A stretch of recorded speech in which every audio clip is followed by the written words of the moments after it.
I hate doing these types of stories, honestly, but maybe you guys would like this. This is like breaking news. The stuff I found today is crazy. So I'm going to go through everything so everyone knows about it, because this is what I call a headlines case. Jen does not know about it. You're going to have to go to the beginning. Okay. I'm sure she'll know about it by the time we finish streaming. Well, yeah, because you're going to tell her about it. What the fuck? You guys are telling me how to do the story. Show her the video. What the fuck? Like, you don't think I'm already going to do do that?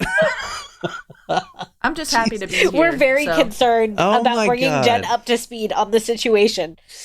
All right. You know what? I'm just going to, all right. We'll just do that. Let's just watch the video, okay? No, I feel like we just ruined your whole vibe. We ruined your flow. Yeah, you did.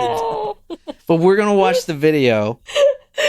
We're so stressed. Oh, is this the cop that shoots the lady you were telling me about the other day? Jen, you going to ruin this for everybody? The fuck?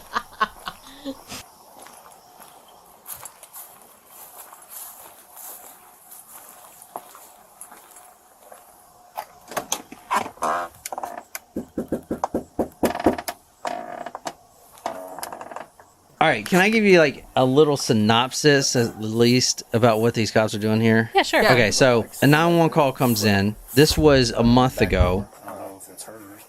A 911 call comes in, and 2 cops are dispatched because there's a prowler in the neighborhood. And this is in Sangamon County. This is it is in Springfield, Illinois. Okay. And this where we're going is July 6th, 2024. So shit, not even a month ago. Yep. It's literally just happened. All right. So they're doing a prowler search now. I'm gonna skip forward a little bit. They see it. They see an SUV, a black SUV, in the person who called 911. As you'll hear, she doesn't know whose this belongs to, but it is in her driveway. It is in her driveway, and it has a broken windshield. Oh, so who requested? Who put this in the links? I think Lauren did. All right, because whoever put this in the headlines, they get credit for it. The $25 gift card or Venmo or whatever. Yeah. Sheriff's Office.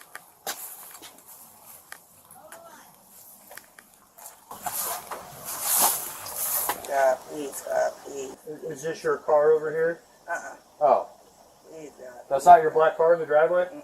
Oh, well, we checked your yard, we walked around. She is acting a little strange, though. Yeah, but that's not a crime. No, of course it's not. I am adding some commentary as we watch the whole video. Okay, you're right. It took you so long to answer the door. Oh, I was trying to put on some clothes, sir. I'm sorry. I was trying to get... I got you. Okay. Where you going? Huh? Where you going? Away from your hot steaming water. Away from my hot steaming water? Yeah. Oh, I rebuke you in the name of Jesus. Huh? Rebuke you in the name of... You better fucking not. I swear to God, I'll fucking shoot you right in your fucking face. Okay, I'm sorry. Drop the fucking pot! Drop the fucking pot! So this complete body footage was just released like 2 days ago, I think. Oh my god, what? Well, she's dead now, so the pot is dropped. Okay, that's what happened July 6th. The full this is more a little bit more than I think we were watching before, or maybe we skipped some parts when we watched this the other day. What did we skip? I don't remember them like asking for the ID and stuff like that. Maybe. Oh yeah, this was the full one. Yeah, the full video. But I didn't play it all yet. There's other parts I'm going to get to in the story if you guys still want to hear the story. Yes. Oh my god. Stop. Wait. So can I just go back? So she said, "Where are you going?" The cop said, "Away from your boiling water." Then she said, "I rebuke you in the name of Jesus." And then they yelled, "Drop the pot." And then they shot her. Yes. I don't know if it looked like she was gonna, throw the water, but no, it didn't. She wasn't. If you see the body cam footage, she has the water because they tell her to turn it off. Exactly. Or take it off the stove so that there's no fire. July 6, 2024. This is 12:50 a.m. Sangamon County Sheriff's deputies, including the guy we're talking about tonight, Sean P. Grayson, responds to Sonya Massey's residence. This is a 911 call on a possible prowler in the neighborhood. Okay. I did try to research if there has been incidents of a prowler in the past, and I could not find it anywhere. I didn't see any neighbors saying that there was a prowler either, but that is why they responded to this address. Okay. It takes 3 minutes for Sonya to open the door. She says immediately, "Don't hurt me." This is a low-income area. Okay. It is mixed. All right, guys, you guys know this is going to be like a black and white case.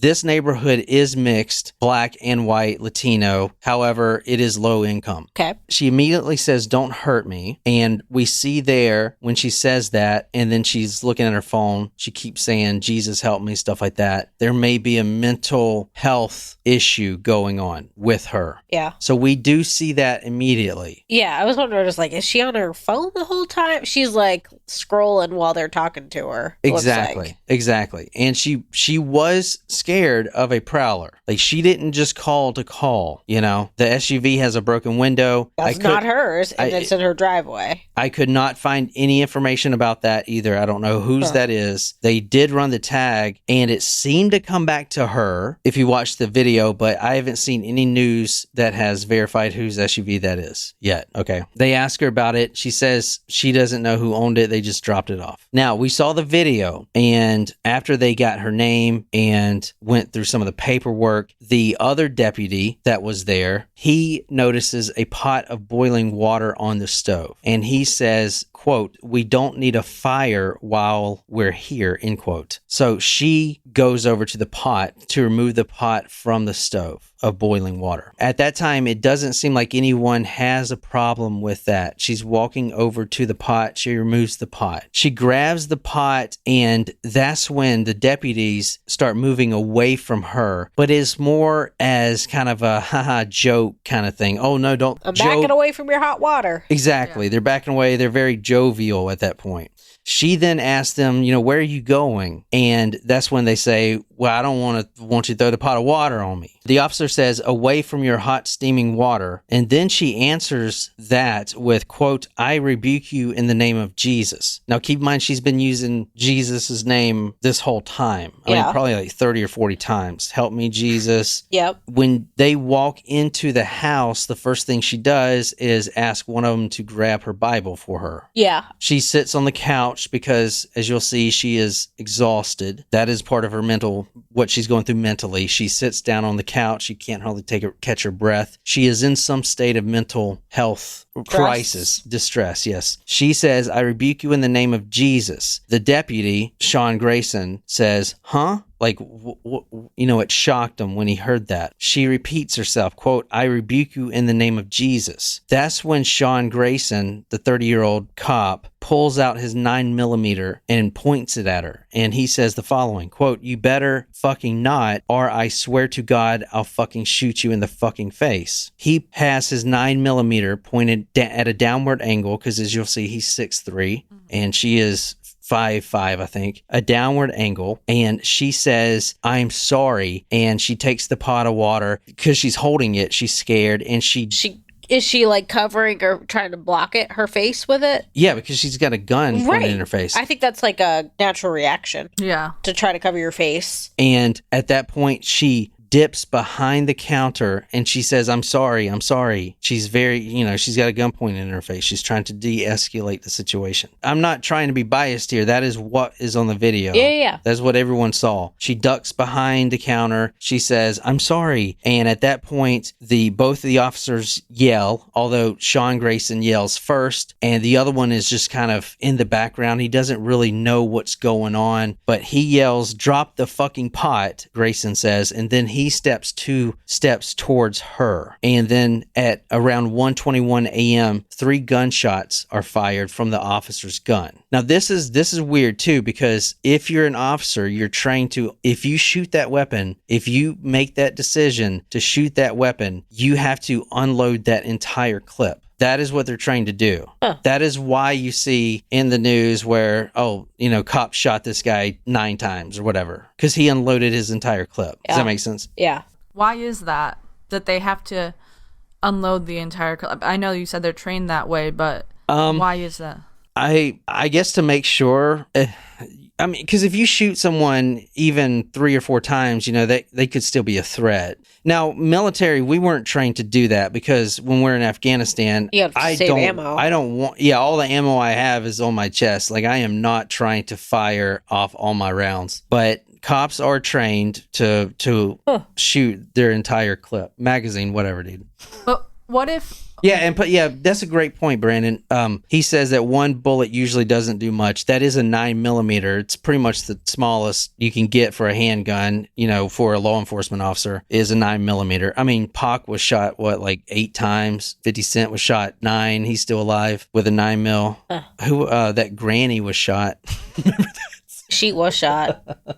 Fucking Annie Oakley. That's a good question, though. I don't know exactly why you would want to unload the entire magazine, but why. Do they carry more than one magazine with them, or they only take what's in their service weapon at the time? I would imagine they have another magazine, but I mean, because they have access to their car right there with ammo in it, so they could just easily go to the car or get the shotgun or whatever they have. I guess because I'm thinking of a scenario where they get into a gunfight with multiple people and they need it. Yeah, they need the ammo. Yeah, they would need it, but if like you unload that entire clip on the one and then you move on to I don't know. I guess I'm just stuck on that. I agree with what you're saying. A 9mm is, I mean, they're still very deadly, and it all depends on where you're hit. But you could get a lot of people, especially with the adrenaline, you could shoot someone a few times before they even notice it. Oh, you know what I'm saying? That's interesting. Not me, though. I shoot right between the eyes, called the triangle of death. Hit your brain stem, go straight,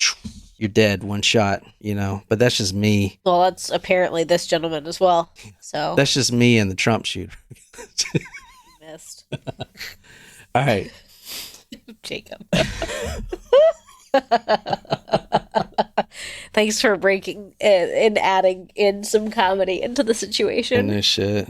I'm not going to play the video because you guys seen it. But at this point, his partner, we're talking about Sean Grayson. He's the one that shot 3 times. He's the only one that shot. Yep. So the partner whose body cam footage we were viewing from says that he needs to go get his medical kit to try to help her. And then I probably should play the video, but I know you guys heard it. Grayson says, quote, "She's done. You can go get it, but that's a headshot," end quote, which is crazy to hear that. No, that's a headshot. She's done. It's like, I don't know, man. Let's kind of go through it right quick. I found an interview from the local news station that covered the case. They interviewed this man named John Hamilton. He's got 27 years in law enforcement. He's retired. So this is what he says. This is retired Kansas City Police Department, 27 years, Associate Professor Emeritus of Criminal Justice at Park University. This is in his interview. He could have given commands without drawing the weapon. Put the pot down. Drop the pot. Calm voices make a difference. You don't want to get hurt, and we don't want to get hurt. I'm worried you'll drop the water on you, and I don't want you to get burned, Hamilton said. I mean, I totally agree with that. Yeah. Like, they did not need to draw their weapon. No. To begin with. Yeah. And I was going to bring this up anyway before he did in this interview, but when you put the F word in there, that really does bring up the anxiety all around. Yeah. I don't know why cops do that. We've been seeing a lot of videos where they say the F word. That really brings it up. And it does, but sometimes, I think swearing, especially in the heat of a moment, that's hard to control if you swear a lot in general as part of your natural conversation. It's hard to control, but that's what training and discipline does. Yeah, that's a good point. You know what I'm saying? That's a good point. I was actually thinking the same thing. Like, don't they have, there's a difference between obviously being in the moment and doing what you're trained to do. Most of the time, doing what you're trained to do is easy because doing your job 99% of the time is not entering into a threat situation like that where you have to unload your weapon. Yeah. But I was thinking, obviously in the line of work that I do, I have to be very careful about the words that I use and because there are students around and obviously you don't want a counselor that's saying, what the fuck, man, fuck that shit, blah blah blah blah blah. You can't just do that in my line of work. But shouldn't there be a professional protocol as to what they can and can't say? But yeah. I understand that's kind of limiting, and maybe they put it in there for emphasis at the same point, drop the pot, and I'm not like on either side of this, like of should they or shouldn't they have sworn. I guess it's just an interesting point to me. But like when you add that extra word for emphasis, it could have. I mean, yeah, that was there.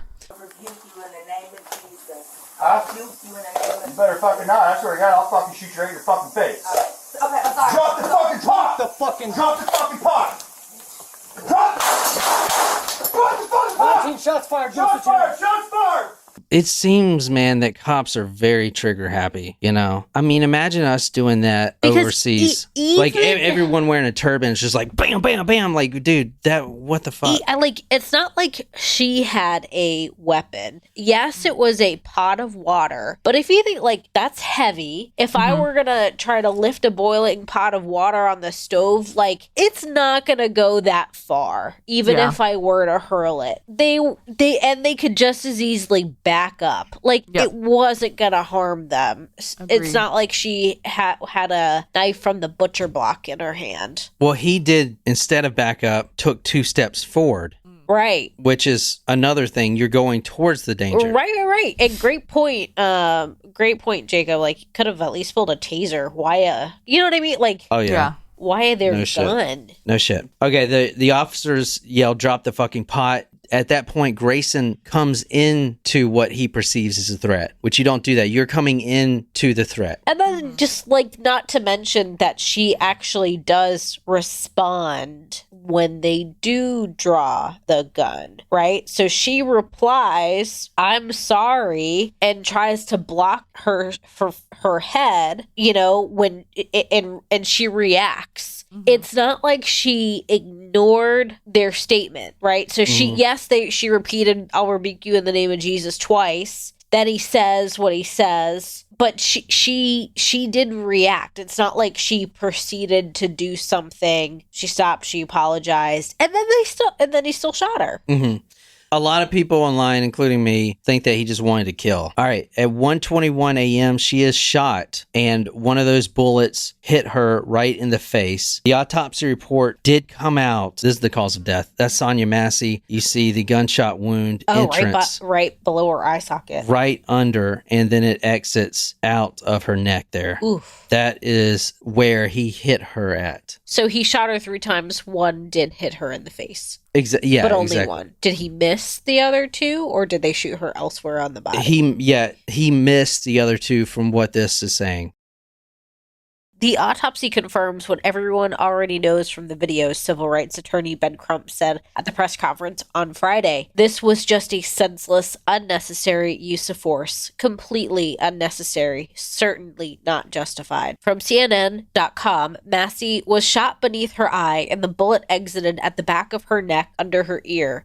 What it tells us is that he shot her in a downward trajectory. Another question going back to the unloading the clip. I'm sorry, but if it's clear that your threat has been eliminated, you know, to use that terminology, like if you kill on the first shot, do you have to unload the whole thing, or can you just shoot it into the sky? Like, my dad taught me this when I was first learning to shoot, I don't know, like 10 or whatever. This is why it drives me effing nuts when people, like, willy-dilly point their guns at people, like, you know, just doing it. Yeah. But if you pull your gun out in an altercation, that means it is at the point where you are going to use it. And if you decide to use it, you kill that person 100%. If you're going to kill that person, if you're going to shoot that person, you're going to kill them. That's what they teach you in the military too. Actually, there's a really good theory. I think you'll like this, Brandon. It's not a theory. Maybe this is true. Maybe you can look it up. But in World War II, they told the infantry, the U.S. Army, not to kill the enemy. Do you know why? You want to take a guess why? So when you shoot them, you don't shoot to kill. So that they could suffer? No, the reason is because if you think about it, you're in battle. You shoot someone in the head. Boom, they're dead. Threats down. Okay, back up. You're in battle. You shoot someone in the leg. Boom, he's on the ground screaming. And then you got what? Another guy, a medic, coming over to render aid, taking 2 people out of the battle instead of just 1. That's pretty interesting, isn't it? Yeah, it is interesting. I don't know. I also like the idea that you don't have to kill someone. Well, yeah. You're I am. I'm sorry. You know, it is you're what it is. I don't know, a good person, Jen. Finish the sentence. Pacifist? No. In the video, after the shots ring out and she is down on the ground, his partner, Grayson's partner, says that he's going to get his medical kit to try to help her. And that's when he says, quote, "She's done. You can go get it, but that's a headshot." Retired officer John Hamilton says, "If you do shoot, go render aid," Hamilton said. His partner indicated rendering aid.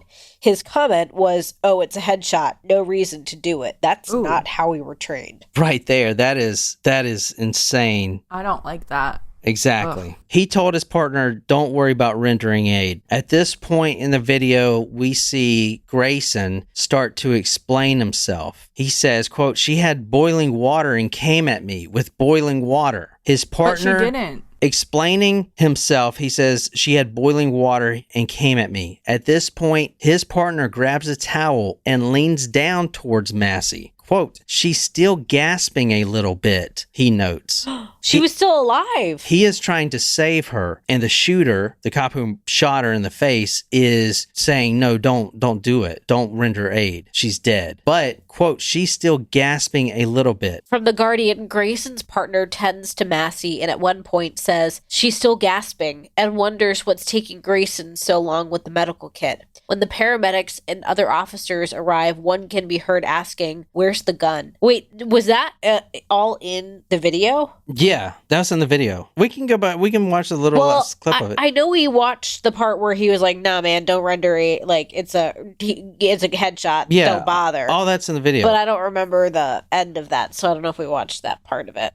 I mean, I know that police officers don't take a Hippocratic oath, but they do take an oath to protect and serve. So by not, I know we haven't seen this part of the video yet, but by not saving her life, you're not doing your job. This from CNN. Grayson, after the killing, he's speaking to the law enforcement officers. Now, remember, you read the part where they said, "Where's the gun?" Yeah, but we haven't watched that part. I know, but that makes me think, where's the danger? Like, they're taking an officer's gun. Or either that, or maybe, like, where's the gun that she had? Because why would you shoot her if she didn't have a gun? Like, where's her gun? Type of thing. He says later, after the shooting, to a group of law enforcement officers outside, quote, "Yeah, I'm good. That fucking bitch is crazy." She's still gasping. Okay.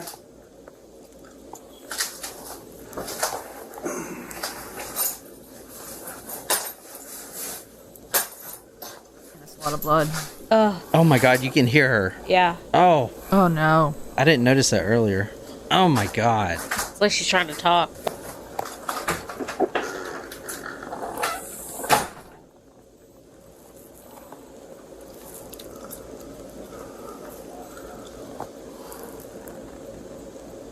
Yeah. Alright. I'm not even gonna waste my med stuff then.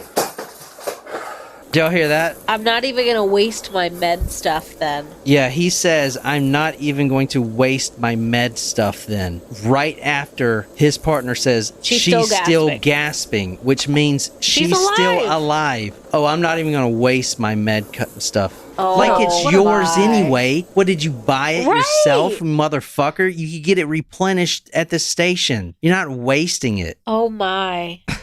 Jesus Christ, dude. This is murder. This is straight fucking murder. This is fucked up. Well, she probably would have lived because I guess it didn't hit her brain. If it goes right the eye out the neck. I mean, oh, y'all hear that? Oh. I definitely don't like that I can hear all these sounds, but She's still gasping. We saw the video. She's taken to St. John's Hospital, and at 1:47 a.m., she is pronounced dead. We all know that this is a racial dynamic here. Yeah. And I usually don't like doing these cases because they're so heated. You know what I'm saying? I hate to get that, just that hate. It's a lot of hate, and like there's a lot of hate in racism naturally, like no matter what color you are. Yeah, that's what it is. But this case is racially motivated, in my opinion, and a lot of other people's opinions. But she went to St. John's Hospital and she was pronounced dead at 1:47 a.m. It is a little odd, or maybe a coincidence, that she was pronounced dead the same place where her ancestor, a William Donegan, was also taken and pronounced dead. The same hospital. Her ancestor, William, a quote, colored man, was lynched on the corner of Spring and Edward Street in the same county, Sangamon County, same as this story, in 1908. I'm throwing this in as another dynamic, right? Yeah. Okay, because it's really interesting that I found her ancestor also was murdered in cold blood, right? So I'm just going to go through it real quick. Yeah. All right. Plus, like, I'd like dive, when I dive in, I just freaking go too far. No, that's not a bad thing. In 1908, Springfield, Illinois was ruled by law and order. The Illinois National Guard had to step in to take control. 5,500 uniformed National Guard soldiers were required just in Springfield to take control. This happened after a white woman supposedly was sexually assaulted by a black man. The white woman, I didn't go into that story, but the white woman could not tell for certain who this man was, but they did jail somebody, and that caused a social unrest. And in Springfield, Illinois, a race war began. An actual race war. They got the National Guard in. There was looting, there was killings, there was lynchings. This is in 1908. This is her ancestor, which I think is interesting. Okay. There was social unrest all around Chicago. One Reverend D.P. Roberts, another black man, told his congregation of 500 others that, quote, if a raging mob surrounds your home, protect your household. And when the man who would ruin your family and destroy your property steps across the threshold, let him step across the body of a dead man. William Donegan, her ancestor, wasn't that way, though. He would never kill a man, a woman, a child, no matter what color, because he was a strong Christian man and he enjoyed spending his time with his family. However, he ended up, now this is her ancestor, he ended up strung up on a street lamppost in the same county, right down the street from where she was killed. They were both pronounced dead in the same hospital. There was a, quote, raging mob that grabbed him. 1908 paper clipping says, and I'm reading this verbatim, quote, the aged Negro was stringed up. From the Daily Non-Peril, August 1908, it is because of her marriage to Donegan that the mob feeling against her husband is believed to have been aroused. I'm sorry for bringing two cases in, but it is kind of interesting that it is her ancestor. Her ancestor was also killed in cold blood. She was killed in cold blood, murdered. What do you think his crime was? Why was he lynched in public by a mob? His crime was that he was married. Mrs. Donegan, the day that he was strung up to that lamppost, she became a white widow. She was a white woman. She married this handsome black man who cared about his church and cared about his family, and that made him end up on the top in the circle of a noose, right? No justice was ever done on that case either, even to the ones who admitted to the killing and admitted to being a part of that mob. A Charles Godwin was there. He wasn't leading the mob, but he was happy to be a part of it. Can you read what he said? I am one of those who helped to lynch William Donegan at Springfield. We stamped him in the face, we cut his throat, then put a rope around his neck. That's what it took to kill him. All of the names of the mob were given out. The leader, Abraham Ramir, was the only one charged with murder. He was found not guilty. That's the only justice, which is no justice. The reason I'm saying that is because, it is unique that her ancestor was also murdered, but there was no justice. And I put in my notes, is this hate coming back? Because racism has always been there, but I'm not just getting too long, but I'll put in the Discord this video right here. Shocking video. Nazi group caught harassing black kids in Nashville. These guys are out in public harassing black children who are just getting out the bus from school. They're calling them the N-words, and they're doing it in public. So I think the racism is spiking up more now. It's never left. That's the thing. You gotta understand, racism didn't go anywhere. Yeah, but I want to throw that in there because I thought it was really interesting. Anyway, let's get back to Sonya's story real quick.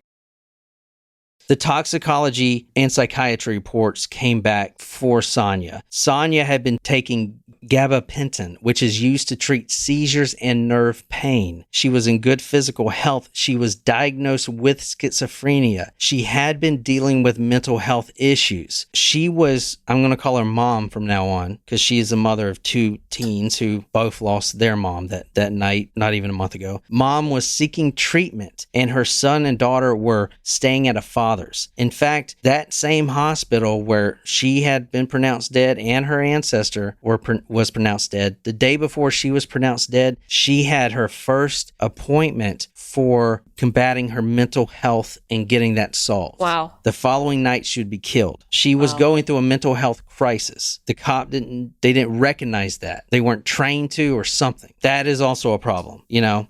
If someone says, I'll rebuke you in the name of Jesus, that is not a threat. She may just be going through a mental health crisis. Does that make sense? Yeah. Can you read from Al Jazeera? According to reports, Massey's family confirmed that she had been diagnosed with paranoid schizophrenia. Court documents filed by prosecutors said Massey appeared to be calm, possibly unwell, and non-aggressive. Okay. Luckily, Grayson is being charged with murder right now. This is from what the Sun says. The first night I don't go to my mother's house, this happens. How? Why? I wonder if I was there, if he would have did anything to me. I don't know. This is a 17-year-old boy talking. 17 years old. The cousin, Shadia, said that Massey's daughter is now having trouble sleeping. Quote, for her to go to the bathroom, she has to be on FaceTime with me. They're not only upset about this happening, they're scared for their lives. Let's go back to the video quick. What was the first thing that Sonya Massey said when she opened the door for those officers? Don't kill me. Don't hurt me. Or don't hurt me, sorry. That puts it in perspective. Yeah. Not the daughter, which is, I believe, 14 or 15. The daughter right now is not only grieving over her mother, but she's also scared that she's going to be next. That is a huge problem. She has to go on FaceTime just to walk in the other room because she's scared. The 17-year-old son says, I wonder if I was there, if he would have done anything to me. Yeah. All right. For her to get a drink of water, she has to call us before she gets into her bed. No, this isn't the hardest thing that we've ever been through as a Massey. It just breaks my heart that her family has to go through this. Jesus. She leaves a son and a teenage daughter behind. Massey's neighbor said, quote, she was such a nice girl and was probably just scared to death. She also says the following, I kicked myself for not asking them what they were trying to do over there, said Evans, looking across the street to Massey's home on Sunday afternoon, where flowers and cards had been left on her doorstep. She was just scared and asked for help, and they killed her. So this is pretty bad, isn't it? Yeah. I mean, police radio obtained by The Guardian shows someone apparently at the scene of Massey's killing saying her wound was, quote, self-inflicted. What? This is why we need body camera. Somebody said, it may have been the shooter, but this is from The Guardian. It says verbatim, police radio traffic obtained by The Guardian shows someone apparently at the scene of Massey's killing saying her wound was self-inflicted. A dispatcher asked for clarification, and a man confirms for the second time, self-inflicted. But we don't know if that man was Grayson. We don't know if that man was Grayson. He says outside to another group of officers, yeah, I'm good. That fucking bitch is crazy. Let's talk about Grayson. The attorney pled for him to be released before his trial because he wants to marry his fiancée. This is him right here, as you can see. He is in prison awaiting trial at this point. And to be a cop in prison, good luck. Yeah. Sean Grayson, the former Illinois sheriff's deputy charged in a fatal shooting. That was him right there. Ben Crump, the civil rights attorney, said it best when he said these words, quote, Sonya Massey needed a helping hand. She did not need a bullet to her face. From CNN, the deputy who killed Massey was removed from the Army, had DUIs, and needed, quote, high-stress decision classes. No shit. We're talking about... Whoa. Yeah, whoa is right. The petition that I'll put on, if you guys want to sign, is not about him getting murdered. It's about demand Sheriff Jack Campbell's resignation and investigation into Sangamon County Sheriff Department's hiring practice. That petition has almost 40,000 signed, 40,000 pledges right now. Judge Ryan McCadgan threw out the fact that he wanted to get out before the trial and said that he showed, quote, such a departure from the expectations of a civil society. Anyway, the hiring practices are in question because Sean Grayson, as records show, was discharged from the Army with serious conduct. A serious conduct. So he was, do we know if he was dishonorably discharged? Yes, that's what serious conduct is. Dishonorably discharged. Do we have, like, do we have to put an FOI request in, like, to see what the specific incident was, or are we just going to know that it's... I'm sure somebody's already filed it. I bet that'll come out for sure. Oh yeah, that's going to come out. We do know he was a PFC, Private First Class 91 Bravo, which is a wheeled vehicle mechanic from May 2014 to 2016. Can you read from KSHB, Grayson's former employer? They shared the documents with KHSB 41 revealing he was discharged from the Army for serious misconduct during his 1.5-year service in Fort Riley. Another sheriff's office that he worked in, they noted that he need, quote, high-stress decision-making classes. This happened after he struck a deer in his cruiser. Oh, Can you read the Deputy Grayson pursued? Deputy Grayson pursued the truck through Lincoln at a high rate of speed, reaching speeds of 63 in a 30-mile-per-hour zone, and in my opinion, failed to show due caution while driving through stop intersections, a Logan County chief deputy wrote in the file. Grayson's supervisor terminated the pursuit, and Grayson turned off his emergency lights, the report states. But Grayson continued at a high rate of speed, 110 in a 55-mile-per-hour zone prior to striking the deer. At only 30 years old now, Grayson has been employed at 6 different law enforcement agencies since 2020. 6. They shuffle him around. Why do they keep hiring him? Right. It's the same reason we did those cases with like Sean Cullen. Why do they keep hiring this nurse if he's killing all these patients? Mm-hmm. They just shuffle him around. I don't know. They just shuffled this guy around. Even after 2 DUI arrests, 6 different stations, and multiple infractions, including a serious misconduct discharge from the Army. I mean, I get that people may be desperate for cops, or, counties may be desperate for cops, but, like, have a bar, have a standard. So, to wrap this up... Or put him on desk Jacob duty. said he resigned every time, not fired. Interesting. I wonder if they told him to resign, though. I don't know. But even if they asked him to resign, like... Well, I guess you can't really say much when... Well, some of the resignations, I know one at least, was because he didn't want to live, I think it was like 15 miles within the station or something like that. So I'm not saying that it was all for serious infractions. Yeah. But we do know he was arrested twice for DUI. Yeah. We do know that he has in need of serious, stress management classes. Because, right. And he's only 30. That is a terrible record. So I put in for the last thing to wrap it up, I put lethal means, ? Grayson, 6'3", 228 pounds, armed, body armor. Another deputy with him, armed, body armor, guns. Massey, a boiling pot of water, 110 pounds. Is that justified? We'll finish up with this. What Massey's 17-year-old son says. The teen said he is so grief-stricken by his mother's death that he can't describe the pain. I really don't have words, he said. I feel sick. She's the person who taught me how to love, Malachi told CNN. So that's all we know so far.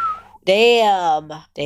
We are going to have to keep following up on this case. Thank you, Lauren, for finding the video. Yeah. For sure. The thing about the ancestor, I know it's maybe kind of forced it in, but I thought it was kind of interesting. Super interesting. That he was lynched. And sad that we have not come very far. No, that's what I put it in for. We Exactly. haven't come very far. Yeah. Exactly. He was murdered because he married a white woman. Exactly. And she was murdered because of... More than 100 years, and not much has changed. And they went to the same hospital right down the street. He was lynched. Yeah, it's all crazy. Fucking nuts, dude. Sad. Anyway, that's all I got. That's all there is that I could find on this story. I wanted to do this as a headlines case, which means we're going to be keeping updates. Yeah. So follow the blog and stuff. I'll be posting updates as they come in. We'll hit the trial. He is in prison now awaiting trial for murder. So let's hope it sticks. Yeah. The whole country wants it to. Yeah. And I don't see how it would go away. I do not. That's why the judge didn't let him go home before his trial, because he's like, I probably... No, he can't. I'm not doing that. I don't want to be a target, you know? Yeah. You straight up murdered that woman. Holy shit. Wow. Thanks for being here, guys. Really appreciate it. Love you guys to death. And yeah, so until next time, good night, you lovely, lovely people.